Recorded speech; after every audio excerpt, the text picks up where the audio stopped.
SRK food சேனலின் அன்பான வணக்கம் ஃப்ரெண்ட்ஸ். இங்கே பாருங்கள், பருப்பு தான் வேக வச்சுருக்கேன். ஒரு கேரட்டு சேர்த்து 100 கிராம் பருப்பு வேக வச்சுருக்கேன். இங்கே பாருங்கள், இந்த மாதிரி நல்லா மலர்ந்துருக்கு பாருங்கள். இங்கே பாருங்கள், முள்ளங்கி கேரட் எடுத்துருக்கேன். தோல் நீக்கிட்டு முள்ளங்கி ரவுண்டு ஷேப்லேயும் கேரட்டு நீள் வாட்டத்துலேயும் கட் பண்ணியிருக்கேன். இங்கே பாருங்கள், 2 டீஸ்பூன் எண்ணெய் விட்டுருக்கேன். கேரட்டு முள்ளங்கி அப்படியே சேர்த்து வதக்கிடலாம். ஒரு 3 நிமிஷம் வதங்கினா போதும். இங்கே பாருங்கள், இந்த அளவுக்கு வதங்கினா போதும். இதிலே நல்லா முள்ளங்கியுடைய மனம் நல்லாயிருக்கும். இங்கே பாருங்கள், வதங்கும் போது நல்லாயிருக்கும். மஞ்சள் பொடி 1/4 டீஸ்பூன். இங்கே பாருங்கள், நல்லா வதக்கி வச்சு ஒரு 2 டம்ளர் தண்ணி மட்டும் விடுங்க. பருப்பு தண்ணி இருக்குது. சாம்பாருக்கு இந்த காய்க்கு திட்டமாகவே உப்பையே சேர்த்துக்கிறேன். நல்லா கலந்து விடுங்க. இங்கே பாருங்கள், நம்ம வீட்டு குழம்பு மிளகாத்தூள்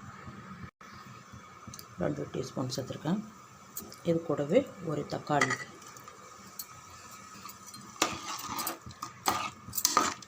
அப்படியே தட்டு போட்டு மூடி வைங்க. காய் நல்லா வேகட்டும்.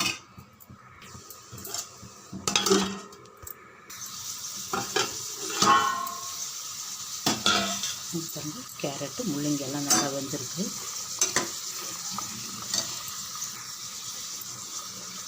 புளி ஒரு அரை நெல்லிக்காய் சைஸுக்கு திக்காக கரைச்சிக்கணும். அப்படியே சேர்த்துட்டு பருப்பு தண்ணி இருக்கு இல்லையா, அதையும் சேர்த்துடலாம். இங்கே பாருங்கள், இந்த தண்ணி இந்த கேரட்டும் நல்லா மசிச்சு விட்டுடலாம். பருப்பை மட்டும் அப்படியே நிறுத்திக்கிங்க. அதில் இருக்கிற தண்ணி மட்டும் சேர்த்துடுங்க.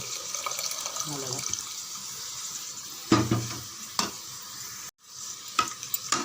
நல்லா கலந்து விடுங்க. புளி சேர்த்துருக்கோம். ஒரு 3 நிமிஷம் கொதிக்கட்டும். அதுக்கப்புறம் பருப்பு சேர்த்துடலாம். இங்கே பாருங்கள், பருப்பு கேரட்டு நல்லா மசிச்சு வச்சுருக்கேன். ஒன்றும் பாதியமாக இருக்கிற மாதிரி. பருப்பு நல்லா தெரியணும். இங்கே பாருங்கள், அரை மூடி தேங்காய் எடுத்துருக்கேன். 1 டீஸ்பூன் சீரகம், 3 பச்சை மிளகாய். அப்படியே கொஞ்சம் தண்ணி விட்டு ரொம்ப நைஸாக இல்லாமல் கொரப்பாக இல்லாமல் மீடியமாக அரைச்சிடலாம் ஃப்ரெண்ட்ஸ். இங்கே பாருங்கள், இந்த அளவுக்கு அரைச்சிருக்கேன். சாம்பார் கொதிக்குது இல்லையா, அதில் அப்படியே சேர்த்துருங்க.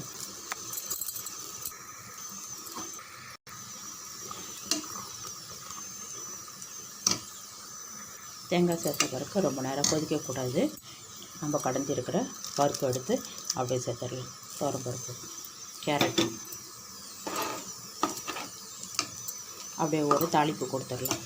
அவ்வளோதான். சூப்பரான முள்ளங்கி கேரட்டு சாம்பார் ரெடி. இப்போ 4 டீஸ்பூன் எண்ணெய் விட்டுருக்கேன். கடுகு உளுத்தம் பருப்பு 1/2 டீஸ்பூன், சீரகம் 1/4 டீஸ்பூன், வெந்தயம் 1/4 டீஸ்பூன், சோம்பு ஒரு சிட்டிகை, 1 மிளகாய் 2ஆக கட் பண்ணியிருக்கேன். ஸ்டவ் ஆஃப் பண்ணிவிடுங்க.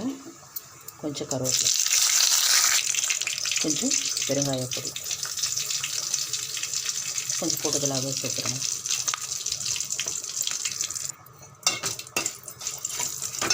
அப்படியே சாம்பார் கொதிக்குது இல்லையா, அதில் சேர்த்துடலாம். அப்படியே இங்கே பாருங்கள், ஸ்டவ் ஆஃப் பண்ணிவிடுங்க.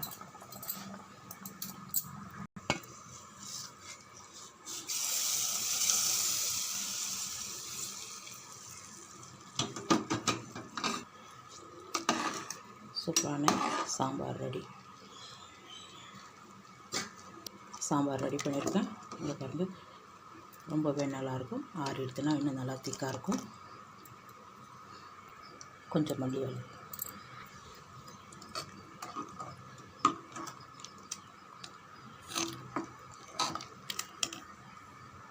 சுட சுட இருக்குது. இங்கே பாருங்கள், சூப்பராக இருக்குது பாருங்கள் சாம்பார். வாங்க ஃப்ரெண்ட்ஸ், சாப்பிட போகலாம்.